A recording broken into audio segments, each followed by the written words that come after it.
Hi everyone, myself Munir Khan, and today we will talk about one of the most important topics in critical care nursing, mechanical ventilation. Whether you are a nursing student, ICU nurse, or preparing for exam, this video is very important. What is mechanical ventilation?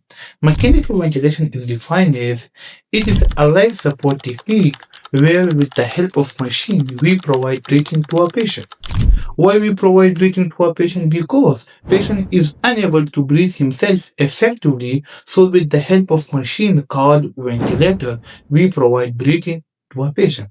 We deliver oxygen through machine and then patient remove carbon dioxide. It is similar like a human respiratory system, but it is done by mechanically. Now indication of mechanical ventilation. In which condition or on which type of patient should we put on a ventilator? Number one is respiratory failure. Those patients who are unable to breathe themselves when their partial pressure of oxygen is less than 60 or their partial pressure of carbon dioxide is more than 50. This is the indication or this is the sign that patient need ventilator. Second one is airway protection. After some major head trauma or head injury or unconscious situation, we put patient on a ventilator. Third one and the most important is severe hypoxemia. When a patient is not treated with the airway therapy, so we need ventilator. And the fourth indication of mechanical ventilation is during surgery. After some general anesthesia, we put patient on a ventilator because of the anesthesia,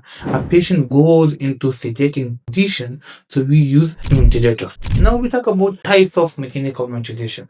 We divide mechanical ventilation into two major categories on the basis of procedure and on the basis of design. On the basis of procedure, we have two types of mechanical ventilation, invasive and non-invasive.